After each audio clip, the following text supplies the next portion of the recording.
In today's video, I'll teach you how to add PayPal account to Google Pay. So first of all, what you have to do is launch open Google Wallet application. Make sure you're logged into your account. Initially, you'll be led to this kind of interface.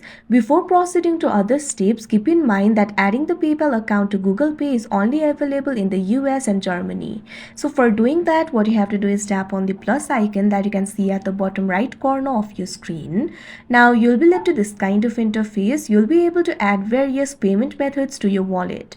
You'll be able to find the options for loyalty card, gift card, transit pass, payment card, etc. What you have to do is tap on this option payment card.